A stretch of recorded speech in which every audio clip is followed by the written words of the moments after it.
Civil services పరీక్షల్లో అఖిల భారత స్థాయిలో తెలుగు తేజం రోనంకి గోపాలకృష్ణ 3వ ర్యాంకు సాధించి తెలుగు ప్రజలు గర్వపడేలా చేశాడు. ఆయన గత 11 సంవత్సరాల నుంచి సివిల్ సాధించడమే లక్ష్యంగా ప్రిపేర్ అవుతున్నట్టు చెప్తున్నారు. ప్రస్తుతం గోపాలకృష్ణ మన దగ్గర ఉన్నారు. ఆయన సివిల్ సాధించడం పట్ల ఆయన అభిప్రాయం తెలుసుకుందాం. ముందుగా మీరు సివిల్ సాధించినందుకు ఈటీవీ తరపున శుభాకాంక్షలు అండి. మీరు ఏ విధంగా ఫీల్ అవుతున్నారు? చాలా ఆనందంగా ఉందండి, చాలా సంతోషంగా ఉంది. థ్యాంక్ యూ వెరీ మచ్ మీకు కూడా. కానీ 1000 అడుగుల ప్రయాణంలో ఇది మొదటి అడుగండి.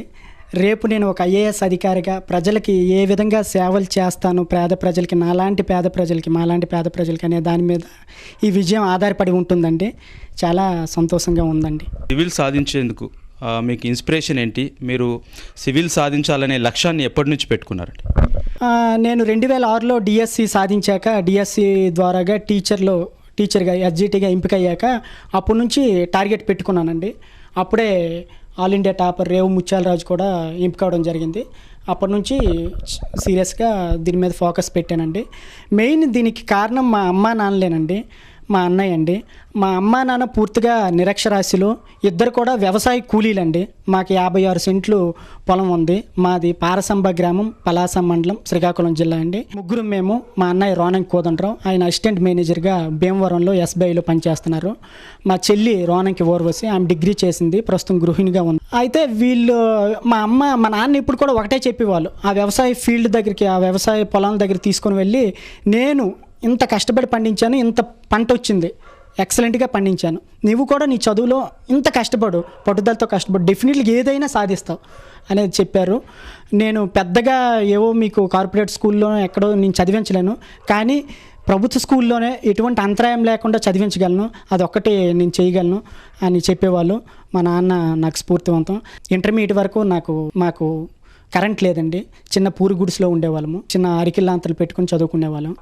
అప్పుడు బోర్డు లేకపోతే మా అన్నయ్య నాకు గోడ మీద మసిబొగ్గులతో లెక్కలు చెప్పేవాడండి.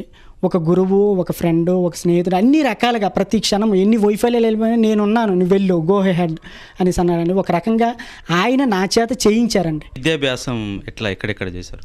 నేను 1వ తరగతి నుంచి 5వ తరగతి వరకు మా ఊరు పారసంబ మండల పరిషత్ ప్రాథమిక పాఠశాలలో చదువుకున్నానండి. 6 నుంచి 10 తరగతుల వరకు 4 కిలోమీటర్ల దూరంలో బ్రాహ్మణతర్ల జడ్పీ జిల్లా పరిషత్ ఉన్నత పాఠశాల బ్రాహ్మణతర్లలో చదువుకున్నాను. తర్వాత ఇంటర్మీడియట్ గవర్నమెంట్ జూనియర్ కళాశాల పలాసలో చదువుకున్నానండి. 10th క్లాస్లో నాకు 80% మార్కులు వచ్చాయండి. ఇంటర్మీడియట్లో నాకు 76% మార్కులు వచ్చాయి. టీటీసీ రాశాను, డైట్ సెట్, వెంటనే ర్యాంక్ కూడా వచ్చిందండి, 799వ ర్యాంకు. నాకు ఆ ర్యాంక్కి పశ్చిమ గోదావరి జిల్లా దోపచర్లలో జిల్లా విద్యా శిక్షణ సంస్థలో సీట్ వచ్చింది. 2004-2006 మధ్యలో నేను టీచర్ ట్రైనింగ్ పొందాను. ఆ తర్వాత నేను డిఎస్సి 2006లో సెకండరీ గ్రేడ్ టీచర్గా సెలెక్ట్ అయ్యానండి. మొదట కవిటి మండలం జడ్పీహెచ్ఎస్ సిలగాంలో నేను సెకండరీ గ్రేడ్ టీచర్గా పనిచేశాను. ఆ తర్వాత గత 7 సంవత్సరాల నుంచి పలాస మండలం ఎంపీపీ స్కూల్ రేగులపాడులో సెకండరీ గ్రేడ్ టీచర్గా పనిచేస్తున్నానండి. 2006-2009 మధ్యలో నేను ఆంధ్ర యూనివర్సిటీలో డిస్టెన్స్ ఎడ్యుకేషన్ ద్వారా డిగ్రీ చేయడం జరిగిందండి. ఆ తర్వాత 2006 నుంచే నేను సివిల్స్ బుక్స్ తెప్పించుకొని నేను ఇంటి దగ్గర ప్రిపరేషన్ చేయడం జరిగింది. ఆ ఇయర్ 2010లో మొదటిసారి ఇక్కడికి హైదరాబాద్ రావడం జరిగిందండి. వేసవి సెలవుల్లోన ఏవో బుక్స్ కొనుక్కుందాం, ఇంటికి వెళ్ళి చదువుకుందామని. ఇప్పుడే కొంతమంది సివిల్స్ ర్యాంకర్స్తో విన్నాను, వాళ్ళ ఇంటర్వ్యూస్ విన్నాను. తర్వాత చాలామంది కోచింగ్ ఇన్స్టిట్యూట్స్ దగ్గరికి కూడా వెళ్ళానండి. వెళ్ళి నా క్వాలిఫికేషన్ చెప్పాను, నా బ్యాక్గ్రౌండ్ చెప్పాను. అందరు కూడా నన్ను అదోలా చూశారండి. నీ వల్ల కాదు అన్నారు. నువ్వు తెలుగు మీడియంలో, ఇంగ్లీష్ మీడియంలో రాస్తే సివిల్స్ అవుద్ది, తెలుగు మీడియంలో సాధించలేమన్నారు.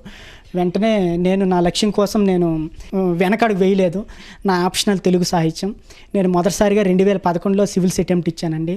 సీసాట్ ఉండడం వల్ల తెలుగు మీడియం అభ్యర్థులకి ఇబ్బంది వల్ల నేను క్వాలిఫై కాలేకపోయాను. తర్వాత 2014-2015లో రాసినప్పటికీ క్వాలిఫై కాలేకపోయాను. ఫైనల్గా 2016లో మెయిన్స్ రాశాను, ఇంటర్వ్యూ కూడా వెళ్ళాను. ఈరోజు మీ ముందు 3వ ర్యాంకర్గా ఉన్నానండి. సివిల్కి సంబంధించి తెలుగు మీడియంలో ఎలా ప్రిపేర్ అయ్యారు? మీకు మెటీరియల్ ఎక్కడి నుంచి వచ్చింది? లేదంటే మీకు గైడెన్స్ ఇచ్చిన వాళ్ళు ఏ విధంగా సాయం చేశారు? నాకు మెటీరియల్ అంటే మెయిన్ నేను ఈనాడు పేపర్ని ఎక్కువగా చదివేవాడినండి. ఈనాడు పేపర్ ఇప్పటికి కూడా చూడండి, గత 10 సంవత్సరాలు ఈనాడు స్క్రిప్ట్స్ నా దగ్గర ఉంటాయండి. నేను చాలాసార్లు గమనించాను, ఈవెన్ ఆంగ్ల మాధ్యం పేపర్లో కూడా ఇటువంటి ఎనాలిసిస్ కానీ ఇటువంటి ఇన్ఫర్మేషన్ కానీ దొరకలేదండి. నాకు ఎస్పెషల్లీ మీ ఈనాడు ఈటీవీ వాళ్ళకి నేను స్పెషల్లీ కృతజ్ఞతలు తెలుపుకుంటున్నానండి. చాలా రుణపడి ఉంటాను కూడా. నాకు ఈనాడు పేపర్ చదవకపోతే ఆ రోజు గడవదండి. అంతలా ప్రతి అంశాన్ని క్రోడీకరించి చదువుకుంటాను. నిజంగా నా సివిల్స్ ప్రిపరేషన్కి ఈనాడు పేపర్ మాత్రం చాలా బాగా సహాయ సహకారాలు అందించింది. దాంతోపాటుగా హిందూ పేపర్ కూడా చదివేవాడిని. తెలుగులో దాన్ని తర్జుమా చేసుకునేవాడినండి. మొదట్లో కష్టం అనిపించింది, కానీ తర్వాత చాలా ఈజీ అయిపోయిందండి. ఆ తర్వాత నేను కోచింగ్ ఎక్కడా తీసుకోలేదండి. కానీ జనరల్ స్టడీస్ కోసం ethics, SA, paper 1, paper 2, paper 3 వీటి కోసం సిఎస్బి ఐఏఎస్ ఇన్స్టిట్యూట్లో 6 మాసాలు కోచింగ్ తీసుకోవడం జరిగింది. గ్రామీణ స్థాయి, గ్రామీణ ప్రాంతానికి చెందిన మీరు సివిల్స్ అనే ఆలోచన మీకు ఎలా వచ్చింది? మీ గ్రామ నేపథ్యం ఏమన్నా దీనికి మీకు ప్రేరేపించింది? అవునండి, రియల్గా నాకు ఇంత బలీయంగా, ఇంత రగిలే లక్ష్యం కోసం నేను ఇంత పనిచేశానంటే నిజంగా మా గ్రామీణ వాతావరణమేనండి. గత 20 సంవత్సరాల నుంచి పూర్తిగా మా కుటుంబాన్ని, మా గ్రామస్తులు మమ్మల్ని వెలివేశారండి. సోషల్లీ బాయ్కట్ చేశారు. ఎందుకంటే మా నాన్న అప్పుడెప్పుడో 20 సంవత్సరాల కిందట ఒక ఎస్సీ వాళ్ళ తాలూకా శుభకార్యంలో భోంచేశారనే నెపంతో మా కుటుంబాన్ని, అదే మా ఫ్యామిలీని, మా అమ్మని, మా నాన్నని, మమ్మల్ని సెపరేట్ చేశారు. అప్పటి నుంచి ఇప్పటి వరకు ఎవరు కనీసం మాట్లాడరండి, ఎవరు సహాయం చేయరు. సహాయ నిరాకరణ, లిటరరీగా చెప్పాలంటే సహాయ నిరాకరణ అండి. వాళ్ళందరికీ ఎడ్యుకేట్ చేయాలనుకుని నేను ఇటు వచ్చానండి. అంతేకాకుండా మాకు మా అన్నయ్య గారికి డిఫెన్స్లో ఒక 6 సెంట్లు ల్యాండ్ ఇవ్వడం జరిగిందండి. ఆ ల్యాండ్ని పూర్తిగా ఆక్యుపై చేసి అక్కడ మొన్ననే నా ఇంటర్వ్యూ ముందు అక్కడ పచ్చని చెట్లు, పండ్ల చెట్లు, పూల చెట్లు అవన్నీ నరికేశారండి. మా ఊరోళ్ళందరూ వచ్చి తాగేసి వచ్చి ముందు రోజు నాకు ఇంటర్వ్యూ, మరుసటి రోజు ఇంటర్వ్యూ, ముందు రోజు మా అమ్మ నాన్న ఫోన్ చేశారు, ఇలా పరిస్థితి చెప్పారు. నాకు ఇంటర్వ్యూ నిద్ర పట్టదు, ఏం చేయాలనే ఒక బాధ కలిగిందండి. వెంటనే నేను చెప్పాను, అమ్మ నాన్న, నా విజయం మీరు చూడాలంటే మీ ప్రాణాలు నాకు ముఖ్యం. ఆ చెట్లు పోని అవేం అయితే అవని, మీరు మాత్రం ఇంట్లో ఉండి తాళాలు పెట్టుకొని ఇంట్లో ఉండండి, బయటికి రాకండి, ఏం చేసుకుంటూ చేసుకొని వాళ్ళు అని అన్నారండి. లిటరల్గా వాళ్ళందరూ ఒక మూర్ఖత్వంగా వ్యవహరించారండి. ఇంత క్రూరత్వంగా, ఇంత మూర్ఖత్వంగా ఎవరు కూడా వ్యవహరించకూడదు. మీరు చాలా తప్పు చేశారు, ఇప్పటికైనా రియలైజ్ అవ్వండి. మీ అందరికీ నేను చేతులు వ్యక్తి, మా గ్రామ ప్రజలందరికీ నేను చేతులు పెట్టి మీ ఈటీవీ తరపు నుంచి ప్రార్థిస్తున్నాను. దయచేసి ఇప్పటికైనా సరే మీరు మీ పంతాలని, పటుత్వాలని వీడండి, నాతో చేతులు కలపండి, మా కుటుంబంతో చేతులు కలపండి. తెలుగు మీడియం స్టూడెంట్ అయి ఉండి మీరు సివిల్ సాధించారు. తెలుగు మీడియంలో చదువుతున్న తెలుగు రాష్ట్రాల విద్యార్థులకు మీరు ఇచ్చే సందేశం ఏంటి? భవిష్యత్తులో ఐఏఎస్ సాధించాలంటే వాళ్ళు ఏ విధంగా ప్రిపేర్ అవ్వాలి? నేను తెలుగు మాధ్యమం అభ్యర్థులకు ఒకటే విన్నవించుకుంటున్నానండి. నేనే మీకు ఉదాహరణ. మీరందరూ కూడా ఎవరు నిరుత్సాహపడద్దు. మీరు తెలుగు మీడియంలో ప్రిపరేషన్ స్టార్ట్ చేయండి, తప్పకుండా విజయం అందుకుంటారు. ఏప్రిల్ 19, 2017 నా ఇంటర్వ్యూ జరిగిందండి. నా ఇంటర్వ్యూ 35 నిమిషాలు జరిగింది. సుజాత మెహతా బోర్డు నా ఇంటర్వ్యూ చేసిందండి. పూర్తిగా నేను తెలుగు మాధ్యమంలోనే చేశాను, ట్రాన్స్లేటర్ పెట్టుకున్నాను. హాబీని కూడా టీచింగ్ అనే పెట్టాను. టీచింగ్ బ్యాక్గ్రౌండ్ మీద అడిగారండి. అడిగారు, మీరు టీచర్గా ఎలా బోధిస్తారంటే నేను దేశభక్తి గేయాలు బాగా పాడుతానండి అని చెప్పాను. ఆ దేశభక్తి గేయం ఒకటి పాడమన్నారు. మీకోసం ఆ పాట పాడుతానండి. బోర్డర్లో సైనికుడా, భారత్కి రక్షకుడా, కార్గిల్లో కన్ను మూస్తివా, ఓ సైనికుడా మా కోసం ప్రాణాలిస్తివా. బోర్డర్లో సైనికుడా, భారత్కి రక్షకుడా, కార్గిల్లో కన్ను మూస్తివా, ఓ సైనికుడా మా కోసం ప్రాణాలిస్తివా.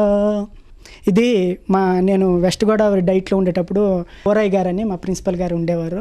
అందరూ మేము ఆయన దేవుడు అని పిలిచేవాళ్ళం. చాలా మంచి వ్యక్తి. ఆయన ఈ పాట నేర్పారు. ఇదే పాట పాడానండి. తర్వాత ఇంకొక క్వశ్చన్ కూడా అడిగారు, మీరు మారుమూల ప్రాంతంలో తెలుగు మాధ్యమంలో పిల్లలకు పాఠాలు చెప్తున్నారు కదా, ఆ పిల్లలు కార్పొరేట్ స్కూల్లో ఇంగ్లీష్ మీడియంలో చదివిన వాళ్ళతో పోటీ పడగలరని అడిగారు. ఎస్ మేడం, మనం సరైన విద్యా సౌకర్యాలు, సరైన గైడెన్స్ అందిస్తే వాళ్ళు అద్భుతాలు సృష్టిస్తారండి. దానికి సరైన ఉదాహరణ నేనేనండి. ఎందుకంటే నా ప్రాథమిక విద్యాభ్యాసం నుంచి ఇంటర్మీడియట్ వరకు ప్రభుత్వ స్కూల్లోనే చదువుకున్నాను. డిగ్రీలోనే చేశాను. కానీ ఈరోజు మీ ముందు ఉన్నానండి అని చెప్పాను. చివరిగా మేడం గారు, సుజాత మెహతా మేడం గారు లేచి నిల్చొని నమస్కారం పెట్టారండి. అప్పుడే అనుకున్నాను మంచి ర్యాంక్ వస్తుందండి. ఈరోజు 3వ ర్యాంక్ వచ్చింది. చాలా హ్యాపీగా ఉందండి. ఓకే అండి. థ్యాంక్ యూ మీకు అండి. ధన్యవాదాలు. ఈనాడుకి ప్రత్యేకంగా థ్యాంక్ యూ అండి. ఈనాడు పేపర్ అన్నా ఈనాడన్నా నాకు చాలా మంచి అభిప్రాయము. నాకు నా ప్రిపరేషన్, నా 11 ఏళ్ళ ప్రిపరేషన్లో చాలా సహాయ సహకారాలు ఈనాడు పత్రిక అందించిందండి. స్పెషల్గా థ్యాంక్స్ చెప్పుకుంటాను. నమస్తే అండి, నమస్కారం అండి.